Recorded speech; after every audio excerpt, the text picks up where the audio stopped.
Hello friends, text book super coaching के YouTube channel के ऊपर आप सभी लोगों का स्वागत है। सीटेट एग्जाम ऐसा क्या एग्जाम लेता है सीटेट या सीबीएसई कि पिछली बार 14 लाख अभ्यर्थियों ने पेपर भरा, जिसमें से केवल 2 से 2.5 लाख स्टूडेंट ही पेपर को क्वालिफाई कर पाए, बाकी सारे के सारे फेल हो गए।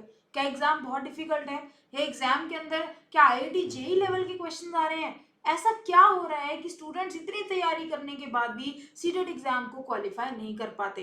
स्टूडेंट से बात करो तो बोलते हैं कि एनसीईआरटी किताब तो पूरी करी थी, तैयारी हमारी 1 नंबर पूरी थी, लेकिन फिर भी हम सीटेट को क्वालिफाई नहीं कर पाए। हमने तो सारे के सारे यूट्यूब चैनल्स देखे, हर एक कंपनी के साथ तैयारी की, बट फिर भी हमारा एग्जाम क्वालिफाई नहीं हुआ इतनी मेहनत करने के बाद, क्योंकि आप लोग नहीं जानते कि ऐसी क्या क्या गलतियां आप लोग कर रहे हो जिनसे आपका एग्जाम क्वालिफाई नहीं हो रहा। इस वीडियो को लास्ट तक जरूर देखना, जिससे कि आप लोगों को पता चले कि वो कौन सी ऐसी गलतियां हैं जो आप लोगों को नहीं करनी, अवॉइड करनी है, ताकि आप लोग इस बार सीटेट एग्जाम को क्वालिफाई कर सको और रिजल्ट रेट जो है सीटेट एग्जाम का अच्छा आए, पिछली बार की तरह ना हो। तो चलो आ जाओ, अवॉइड कौन सी मिस्टेक्स हम लोगों को करनी है ये मैं आप लोगों को बताती हूँ। सबसे पहली बात, एग्जाम सेंटर के अंदर हम लोग तो बहुत जोश में जाते हैं कि यार हम बहुत अच्छा पेपर देके आएंगे, और फिर भी कुछ ऐसी गलतियां हम लोग कर देते हैं जिस वजह से हमारा एग्जाम अच्छा नहीं होता। मैं आप लोगों को अपना एक्सपीरियंस बताती हूँ फ्रेंड्स। जो लास्ट टाइम पेपर हुआ था सीटेट का, वो मैंने भी भरा और मैंने भी दिया। मैंने सोचा कि सीटेट एग्जाम मैं दूंगी, देखने के लिए कि ऐसी क्या चैलेंजेस स्टूडेंट्स को फेस करने पड़ते हैं कि वो सीटेट को क्वालिफाई नहीं कर पाते। ठीक है, ताकि मैं एग्जाम हॉल से बाहर आके उन्हें बता सकूं कि ये मिस्टेक्स आप लोगों को अवॉइड करनी है जब भी पेपर को देना है। तो जब मैं एग्जाम हॉल के अंदर बैठी थी, वहां पे क्या हुआ, पैनिक के अंदर, डर के अंदर, ठीक है, आसपास के स्टूडेंट्स थे कुछ ऐसे जिन्होंने अपना रोल नंबर गलत भर दिया, अपना नाम गलत भर दिया ओएमआर शीट में। अब ओएमआर शीट में अगर रोल नंबर कोई गलत भर देगा, मान लो 4 को सर्कल लगाना था 2 को लगा दिया या गलत रो में लगा दिया, उस केस के अंदर तो गेम खराब हो गई। फिर डरे और टीचर को बोला कि मैंने तो गलत सर्कल लगा दिया, अब मैं क्या करूं, मेरा तो रोल नंबर ही गलत भरा गया। पहले तो टीचर से झाड़ पड़ी कि आप लोग देख के नहीं भर सकते हो, इतने बड़े हो गए हो, और उसके बाद ये गलती हो गई तो स्टूडेंट्स वैसे ही पैनिक हो जाते हैं। अब क्या करें, व्हाइटनर लगाएं, चौक से मिटाएं, अब पूरा सर्कल कर चुके हो, कर भी कुछ नहीं सकते, और ओएमआर शीट ऐसा तो नहीं है कि नहीं मिल जाएगी, बिल्कुल नहीं मिल सकती। उस स्टेट के अंदर जितना पढ़ा होता है वो भी स्टूडेंट्स भूल जाते हैं, ठीक है, और एग्जाम अच्छा नहीं करते। सबसे पहली गलती ये आप लोगों को नहीं करनी है। आप जब भी एग्जाम हॉल के अंदर जाओ, एकदम रिलैक्स होके जाओ और ध्यान रखो कि अपने नाम को और अपने रोल नंबर को अच्छे से भरो। कोई जल्दी नहीं है, टाइम ले लो, स्लो स्लो भर लो, लेकिन ये फीलिंग बढ़िया होनी चाहिए ताकि ये गलती आप लोग ना करें और पैनिक ना हो। दूसरी जो एक बात मैंने नोटिस की वो दोस्तों ये थी कि पूरी तैयारी करने के बाद भी मेरी साइड में एक लड़की बैठी थी। ध्यान से सुनना इसकी स्टोरी। मेरी साइड में एक लड़की बैठी थी जो एग्जाम को दे रही थी, धनाधन मेरे दोस्तों एग्जाम सॉल्व कर रही थी, बढ़िया, हर एक पे पूरे सारे क्वेश्चन उसको आते थे, मैथ्स की बड़ी बड़ी कैलकुलेशन उसने की, और science maths English Hindi CDP सब कुछ बहुत अच्छा किया। बेल बज गई, टीचर ने उसका पेपर छीन लिया। अब वो कहती कि मैंने तो ओमार शीट भरी ही नहीं, क्योंकि साथ साथ में ओमार शीट भरी नहीं। टीचर ने बोला 2.5 घंटे का पेपर होता है, कहती नहीं मैम, मुझे तो लगा कि जो पेपर है वो 9:30 से, ठीक है, 12:30 है, पेपर तो 12 बजे खत्म हो गया। तो टीचर ने उसकी पूरी की पूरी ओमर शीट छीन ली, वो उसके अंदर ओमर में कुछ भर ही नहीं पाई। नंबर कितने आए? 0। कितने में से? 150 में से। सारे का सारा पेपर आने के बाद भी ये गलती करने पर काम हो गया खत्म। तो आप एक चीज हमेशा याद रखना, आप लोग 2.5 महीने तैयारी करो, 3 महीने तैयारी करो, कोई फर्क नहीं पड़ता। मेन इंपॉर्टेंट ये है कि आप उन 2.5 घंटे के अंदर क्या करके आते हो, कैसे परफॉर्म करके आते हो, कौन सी गलतियां नहीं करनी उनके ऊपर ध्यान रखते हो, तभी जाकर एग्जाम निकल पाता है। आप तैयारी करो, सबसे पहला पॉइंट, अच्छे से तैयारी करो। दूसरा, वहां पे रिलैक्स होके पेशेंटली बैठो, पेपर जो होगा बाद में देखी जाएगी, अपना रोल नंबर सही से भरो, ठीक है, ओएमआर शीट को सही से भरो और ओएमआर शीट को साथ साथ में फिल करो। ये गलती मत करो। आप सोच के देखो, किसी को ये भी नहीं पता कि पेपर 2.5 घंटे का होता है, 3 घंटे का इमेजिन करके उस लड़की ने पूरे पेपर को तहस नहस कर दिया। बाद में रोई कि मैंने मैथ्स पूरी करी मैम, मैंने साइंस पूरी करी, लेकिन ऐसे टाइम नहीं मिलता। खत्म तो खत्म, ये गलतियां आपको अवॉइड करनी है एग्जामिनेशन हॉल के अंदर। आप जब भी बैठो कोशिश करो गोल्ड की कोई भी चीज मत पहनो, क्योंकि वहां पे बहुत सारे ऐसे लोग थे जो गोल्ड के कड़े, चेन, इयररिंग्स पहन के आए थे। वहां पे एकदम उन्होंने बोला सब कुछ उतारो। अब कहाँ उतारे, किसको पकड़ाएं, कोई फैमिली का साथ ही नहीं है, तो वहां पे टेप लगाई उन्होंने कड़ों के ऊपर, चूड़ी, ये जो इयररिंग्स एंड ऑल पहने हुए थे, ताकि मेरे दोस्तों कोई भी प्रकार की चीटिंग ना हो। तो ये चीजें अवॉइड करो, ये चीजें लेके मत जाओ। घड़ी भी एग्जामिनेशन सेंटर के अंदर लगी होती है, अपनी पानी की बोतल, घड़ी, पेन सब कुछ अपना लेके जाओ। सबसे पहले ये बात ध्यान में रखनी है हर एक स्टूडेंट को। दूसरी मिस्टेक जो आप करते हो वो ये है एनसीईआरटी किताब के रट्टे लगाने। मैम हम तो पूरी एनसीईआरटी तैयार करके गए थे लेकिन फिर भी सीटेट के अंदर फेल हो गए, ऐसा क्यों? हमें तो एनसीईआरटी की एक एक लाइन आती थी, हमने एक एक लाइन रट रखी थी, फिर भी एग्जाम क्वालिफाई क्यों नहीं कर पाए? क्योंकि आपने एक एक लाइन रट रखी थी, आपने एक एक लाइन समझ नहीं रखी थी। ये फर्क है। हम जितना रट्टा एक एग्जाम के अंदर लगाते हैं उतनी ही चीजें कॉम्प्लिकेट होती जाती हैं, हम एग्जाम को क्वालिफाई नहीं कर पाते। क्योंकि अगर रट्टा ही लगा के पेपर निकलना होता तो आपको क्या लगता है ये 14 लाख बच्चों ने जितनों ने भी तैयारी की थी इसमें से कम 12 लाख तो पास होते हैं, क्योंकि रट्टे तो सभी मार लेते हैं और बढ़िया मारते हैं। आपको बचपन से आदत है रटने की, तो रट्टा मार के तो 12 लाख बच्चे पास होने चाहिए थे, केवल 2.5 लाख क्यों पास हुए? क्योंकि 2.5 लाख ही ऐसे थे जो चीजों को समझ के, पढ़ के, अपने कॉन्सेप्ट्स को स्ट्रॉन्ग करके गए थे, रादर एग्जाम को रट्टे मारकर। ये बात बहुत इंपॉर्टेंट है। आप आज समझ जाओगे कल आपका भला हो जाएगा, लेकिन अगर आज आप मेरी बात को अवॉइड करोगे, सीटेट का जब दिसंबर एग्जाम का रिजल्ट आएगा उसके बाद सिर पे हाथ रख के रोगे, काश हमने मैम की बात सुन ली होती और उस हिसाब से तैयारी कर ली होती। जहां पर भी आपको रट्टा वर्ड यूज करे, चाहे वो कोई टीचर यूज करे, कोई बच्चा यूज करे, आप यूज करो, वहां पर आप लोगों को बिल्कुल तैयारी नहीं करनी। ये बात याद रखना, क्योंकि रट कर कभी भी हम एग्जाम क्वालिफाई नहीं कर सकते, वो कोई भी एग्जाम हो। ये कंपटीशन एग्जाम है। आप इस बार का पेपर देखो जो लास्ट टाइम हुआ है जुलाई के अंदर, कॉन्सेप्ट्स देखो, क्वेश्चंस देखो, इतने कॉन्सेप्चुअल क्वेश्चंस पूछे गए थे। एनसीईआरटी की एक एक लाइन की समझ अगर होगी तभी पेपर क्वालिफाई होगा, नहीं तो पेपर क्वालिफाई नहीं होगा। ये गलती बिल्कुल मत करना, मैं आज आप लोगों को बता रही हूँ, मैं आज आप लोगों को ये बात बता रही हूँ, ये मिस्टेक मत करना। दूसरी मिस्टेक जो स्टूडेंट्स करते हैं वो है सिलेबस के बेसिस पर तैयारी करना। अब आप सोचो कि मैम ये सिलेबस के बेसिस पर ही तैयारी करेंगे, नहीं, कैसी बात आप बोल रहे हो? आप सीटेट के लास्ट ईयर के एग्जाम को उठा के देखो और सीटेट के सिलेबस को उठा के देखो। 5 मिनट सीटेट के सिलेबस के ऊपर लगाना और सीटेट के एग्जाम के ऊपर लगाना, आपको साफ साफ समझ में आ जाएगा कि यार एग्जाम के अंदर तो बहुत कुछ पूछ जाता है, सिलेबस के अंदर तो 4-5 ही टॉपिक दिए हुए हमें।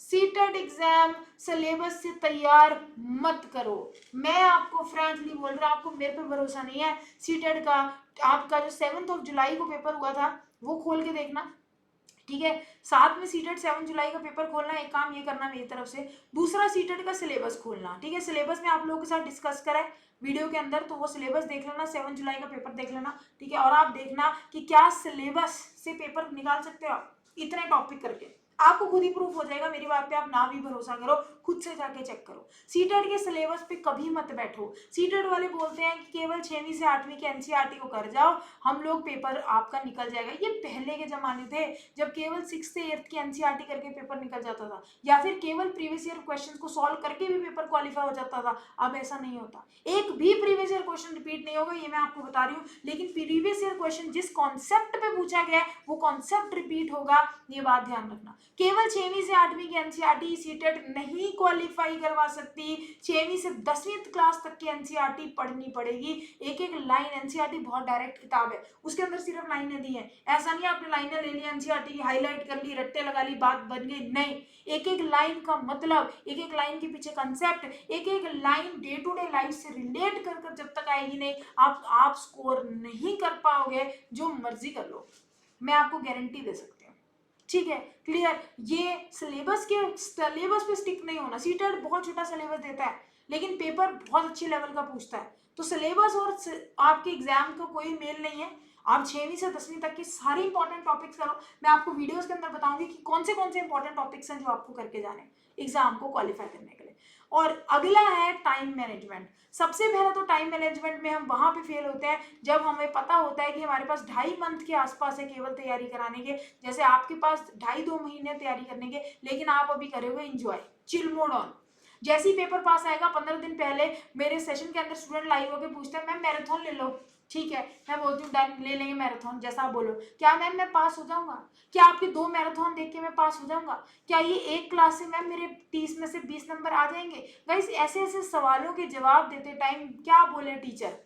आपको मोटिवेट करने के लिए बोलेगा हाँ हो जाएगा, करो मेहनत, अभी भी कर सकते हो। लेकिन कॉमन सेंस की बात है, आप लोगों को सीडीपी पढ़नी है, आप लोगों को इंग्लिश पढ़नी है, हिंदी पढ़नी है, मैथ्स पढ़नी है, साइंस पढ़नी है यार। आप लोगों को जो मैथ साइंस कॉम्बिनेशन के नहीं है उन्हें एसएसटी पढ़नी है। ठीक है, पेपर 1 वाले स्टूडेंट को ईवीएस और मैथ्स पढ़नी है। कैसे आप लोग केवल एक हफ्ते की तैयारी से अच्छे नंबर ले सकते हो? देखो, 90 नंबर से पास करना सीटेट फिर भी एक तरीके से कोई बड़ी बात नहीं, अब तो वो भी बड़ी बात है। 90 नंबर भी नहीं बने दोस्तों, 11 लाख बच्चे पिछली बार फेल हुए हैं, 90 नंबर तक नहीं ले पाए। ठीक है, 90 मार्क्स से सीटेट को करना फिर भी आसान है, लेकिन 90 नंबर नहीं लेने, हमें कोशिश करनी है 125 प्लस नंबर लेने की। क्योंकि अगर लास्ट के अंदर कभी मान लो कोई आपने एग्जाम दिया किसी स्टेट का और सीटेट के मार्क्स, मान लो आपके इंटरव्यू में नंबर सेम है, हर कुछ नंबर सेम है, आपके मेरे मार्क्स सेम है। ठीक है, मेरे मान लो सीटेट के अंदर 125 नंबर है और आपके केवल 90 नंबर है, तो जॉब किसको मिलेगी? आपको या मेरे को? ऑब्वियसली मुझे मिलेगी। क्यों? क्योंकि बाकी जगह तो हमारे नंबर सेम है, लेकिन सीटेट में मेरे नंबर आपसे ज्यादा है, तो सीटेट लास्ट में डिसाइडिंग फैक्टर हो जाता है। ये मैं बता रही हूँ, बहुत इंपॉर्टेंट एग्जाम है। जिन स्टूडेंट ने केवल 90, 91 या 92 नंबरों से सीटेट पास किया है, भाई वो भी फॉर्म दोबारा भरे। पास तो हो गया सीटेट, एलिजिबिलिटी टर्न हो गई, लेकिन कोशिश करो 125 प्लस मार्क्स लेने की। ये गलतियां बिल्कुल मत करो, पहले भी टाइम की मैनेजमेंट करो, रोज रोज पढ़ो, रिविजन भी रोज रोज पढ़ो, और एग्जाम में जाके भी टाइम की मैनेजमेंट करो। देखो कि यार मैंने 30 मिनट्स ही केवल एक सेक्शन को देने, सीडीपी जल्दी सॉल्व हो जाती है, उसमें कम टाइम दे दो। ठीक है, मैथ्स को ज्यादा टाइम दे दो क्योंकि मैथ्स ज्यादा टाइम लेती है। इंग्लिश हिंदी भी कंपैरेटिवली जल्दी हो जाती है, तो ये आपको मैनेज करना है। जितना हो सके मॉक टेस्ट लगा रहे हैं ताकि टाइम मैनेजमेंट सीखो। ये नहीं कि पेपर खोला कर रहे हैं सुबह से शाम तक 6 घंटे तक एक सीटेट का पेपर हुआ, बढ़िया मैम मेरे तो बन गए 125 नंबर, लेकिन जब वो कम टाइम के अंदर करने पड़ेंगे, कर लोगे एक्यूरेसी से? बताओ। अगर कर लोगे तो बात ठीक है, नहीं तो टाइम मैनेजमेंट, अपने मॉक टेस्ट जब भी अटेम्प्ट करो, आप लोगों को समय की मैनेजमेंट के साथ अपनी तैयारी करनी, वेरी वेरी इंपॉर्टेंट। ठीक है, ये याद रखना। और मैं बार बार एक ही चीज बोलूंगी, ऐसे पागलों की तरह नहीं पढ़ना है कि यार पढ़ते जा रहे हैं सुबह से शाम, नहीं।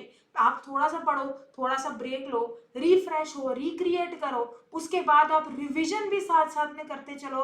और मैं बार बार बोलूंगी, सिर्फ सीटेट के सिलेबस में मत जाना, क्योंकि सीटेट का सिलेबस पेपर पास नहीं करवाता। बहुत ही डायरेक्ट सिलेबस है साइंस का यार। ठीक है, 4 टॉपिक, मैं जब भी सिलेबस, मैं कभी सिलेबस नहीं देखती, मैं पेड बैच में सीटेट के लिए पढ़ाती हूँ। ठीक है, डन है, सब कुछ पढ़ाती हूँ, सारे कंसेप्ट पढ़ाती हूँ। मैंने आज तक कभी सीटेट के लिए 6वीं से 8वीं की एनसीईआरटी नहीं करवाई, दिल से बता रही हूँ आपको, मेरे किसी स्टूडेंट से पूछना, हमेशा 6 to 10th क्लास की एनसीईआरटी कराई। पहले स्टूडेंट्स मुझे बोलते थे कि मैम सिलेबस में तो 4 टॉपिक है, आप तो हमें कितने सारे टॉपिक करा रहे हो। मैं बोलती थी चुपचाप पढ़ो, बात खत्म। मैं बोलती थी मेरी मर्जी, मेरा कोर्स, मैं तैयारी करवा रही हूँ, मैं टीचर हूँ, तुम टीचर नहीं हो, चुपचाप पढ़ो, सिलेबस के अकॉर्डिंग नहीं पढ़ना। और जब एग्जाम हुआ, एग्जाम क्वालिफाई किया, किसी को 29 नंबर आए, किसी के 30 में से 30 आए, तब उन्हें पता चला कि मैम जो बोलती थी सही बोलती थी। ठीक है, और जिन्होंने मेरी बात नहीं मानी वो भी पछताए, और उन्हें तब पता चला कि काश तब हम बात सुन लेते। आपको आज मेरी बात समझ में नहीं आएगी, फ्रैंकली बता रही हूँ। आपको सीटेट एग्जाम देने के बाद जब आप क्वालिफाई नहीं कर पाओगे तब मेरी बात समझ आएगी, लेकिन तब तक बहुत देर हो चुकी होगी। तो कोशिश करो आज ही समझ जाओ, सिलेबस पे मत बैठो, 6 to 8 की एनसीईआरटी मत करो, 6 to 10 की एनसीईआरटी करो, एक एक लाइन को समझ के करो। और सबसे बड़ी गलती ये होती है कि हम क्या करते हैं, अलग अलग जगहों से पढ़ना पसंद करते हैं। हम सोचते हैं कि यार ये वाली कंपनी का भी चैनल देख लें, इसका भी देख लें, इसका भी देख लें, इसका भी देख लें। हर चैनल के ऊपर अलग अलग टीचर है, उनका अलग अलग पढ़ाने का तरीका, हर टीचर बेस्ट है यार, तभी वो टीचर, लेकिन सबका पढ़ाने का तरीका अलग है, सबका वे अलग है, सबका मेथड अलग है। एक जगह आओ, पढ़ो, तसल्ली करो, वहीं अपनी तैयारी करो, और जोरदार तरीके से तैयारी करके आप अपने एग्जाम को क्वालिफाई करो। समय वेस्ट, पैसा वेस्ट, दोनों चीजें वेस्ट मत करो। ठीक है, अब खुद से पढ़ सकते हो, वेल एंड गुड। 10 बजे मेरी यूट्यूब पे क्लास होगी, मेरे भाइयों जुड़ना, बढ़िया से अपन लोग तैयारी करेंगे, क्वेश्चंस प्रैक्टिस करेंगे यूट्यूब के ऊपर और कॉन्सेप्ट समझेंगे। ठीक है, अच्छा, कोई स्टूडेंट कहते हैं कि मैम मैं खुद से नहीं पढ़ सकता, मेरे बस की नहीं है खुद से पढ़नी, मेरे को चाहिए हेल्प टीचर की। ठीक है, अगर आप ऐसे हो कि आपको हेल्प चाहिए, तो आपको पता है कि टेक्स्ट बुक ने जीक्यूपी, गारंटी क्वालिफाइंग प्रोग्राम जो है सीटेट का लॉन्च कर दिया है। इस गारंटी क्वालिफाइंग प्रोग्राम के अंदर हम लोग सीटेट दिसंबर 2024 की तैयारी करवा रहे हैं, जिसमें अगर आप 75% मेरे दोस्तों टेक्स्ट बुक का कोर्स देख लेते हो और तब भी पास नहीं होते, सारे पैसे वापस। कोई कंपनी ऐसा नहीं बोलती कि यार हम पैसे वापस करेंगे, हर कंपनी चाहती है कि तुम आओ, पढ़ो, उड़ो, फेल हो जाओ और दोबारा से हमारे पे कोर्स लो। लेकिन टेक्स्ट बुक केवल है मात्र एक ऐसी कंपनी है जो ये कहती है कि 75% हमारा कोर्स देखने के बाद भी अगर तुम पास नहीं हुए तो पैसे ले लेना वापस, सिंपल। जिसको ज्वाइन करना कर सकता है, वो आपकी श्रद्धा है। मेरा फोन नंबर नीचे आप देख भी रहे हो, मैं आपको दे भी देती हूँ, 7973700450। मेरे दोस्तों ये मेरा ही फोन नंबर है, आप लोग मुझे इस नंबर पे कॉल कर सकते हो, कभी कॉल ना उठाऊं तो मैसेज कर सकते हो, टेक्स्ट बुक सुपर कोचिंग के साथ जुड़ सकते हो। 75% कोर्स देखने पर ही पेपर पास हो जाएगा, अगर फिर भी ना पास हुआ तो अपने पैसे वापस ले लेना, बात खत्म। ठीक है, साइंस आपको मैं पढ़ाऊंगी, ठीक है रितिका, इंग्लिश दीपक चौहान पढ़ाएंगे आपको, अगर मैं मैथ्स की बात करूं तो हिमांशु सर पढ़ाएंगे, संस्कृत आपको शक्ति सर पढ़ाएंगे, अजय सिंह खरब सर आपको सीडीपी पढ़ाएंगे, अनुपम सर एसएसटी के टीचर हैं, लोकेश भारद्वाज सर आपकी ईवीएस के टीचर और हिंदी के टीचर अविरल सर है। तो सारे के सारे सब्जेक्ट, सारे के सारे सब्जेक्ट्स के टीचर, और गारंटेड आपका पेपर पास होगा, नहीं तो मेरे भाइयों पैसे होंगे वापस। तो जिस जिसको ज्वाइन करना है करें, और गलती जो भी मैं आपको बता रही हूँ वो गलतियां नहीं करनी। फ्री आपको नोट्स मिल जाएंगे, स्ट्रैटेजी गाइडेंस मिल जाएगी टीचर की, वीकली परफॉर्मेंस ट्रैकर मिलेगा। देखो ऐसे एक हफ्ते के अंदर मान लो आपने 5% कोर्स देखा तो आपको बताया जाएगा, 2 हफ्ते के अंदर मान लो आपने 25% टोटल कर लिया तो आपको बताया जाएगा कि यार इतना टाइम है, इतना टाइम में तुम्हारा 75% पूरा हो गया, इसका मतलब डन, अब तुम पास हो जाओगे। फिर भी ना हुए तो पैसे दे देंगे वापस। डेली लाइव क्लासेस मिलेंगी, फुल रिफंड मिलेगा मेरे दोस्तों अगर क्वालिफाई नहीं हुए। 130+ मार्क्स आप लोगों को दिला के रहेंगे, ये प्रॉमिस है हमारा। बस मेहनत करो, साथ जुड़ो, तैयारी करो, ठीक है। आप सभी लोग जानते हो मैंने आपको अपना नंबर ऑलरेडी दे रखा है फोन का, 7973700450। मेरे भाइयों कभी कॉल ना लगे, मैं मान लो क्लास के अंदर हूँ, कॉल नहीं उठा पा रही किसी कारणवश, क्योंकि यार मैं क्लास में होती हूँ, ठीक है, कभी कभी फोन नहीं उठा पाती, तुरंत व्हाट्सएप पे मैसेज कर देना, मैं आपको कॉल कर रहा था या कॉल कर रही थी, मुझे कोर्स चाहिए, कोर्स में एनरोल करवा दो। 101% मेरे दोस्तों मैं आपको कोर्स में एनरोल करवा दूंगी, और जीक्यूपी के अंदर गारंटी है क्वालिफाई करेंगे सीटेट को इस बार मिलके। तो चलो मेरे भाइयों, bye bye, take care, thank you so much. अगर ये वीडियो अच्छी लगी यूट्यूब चैनल को सब्सक्राइब करके बेल आइकन को प्रेस करना मत भूलना। धन्यवाद।